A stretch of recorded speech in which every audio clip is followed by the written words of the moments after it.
Class 10th में रैखिक समीकरण से एक क्वेश्चन दिया हुआ है कि रैखिक समीकरण युग्म को विलोपन विधि से हल कीजिए।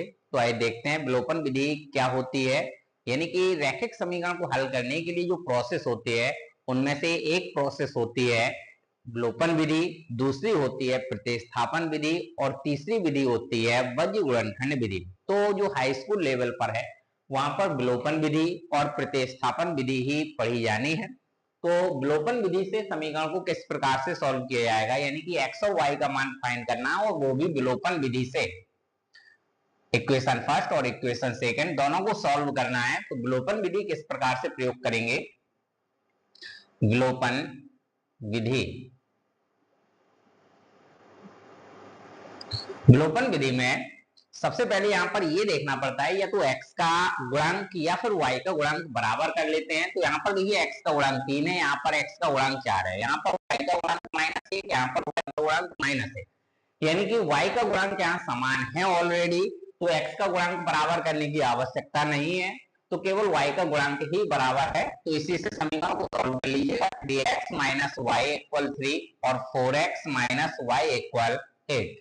दोनों समीकरण को घटा दीजिए।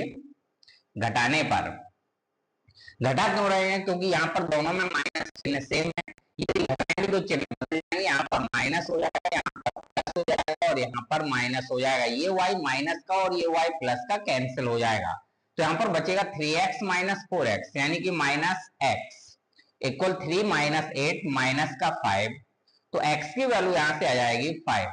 तो x फाइंड हो चुका है। x की वैल्यू यहाँ पर इक्वेशन फर्स्ट या इक्वेशन सेकंड में पुट कर दीजिए तो y की वैल्यू फाइंड हो जाएगी। लिखेंगे x का मान समीकरण 1 में रखने पर, तो समीकरण नंबर 1 है 3x - y = 3, 3 into x की वैल्यू जाएगा 15 - y = 3, y = 3 - 15, तो -y = -12। तो ये y की वैल्यू हो गई 12। तो ये x हो गया और ये y, दोनों वैल्यू फाइंड हो चुकी है। और ये प्रोसेस थी समीकरण, रैखिक समीकरण को हल करने की विलोपन विधि।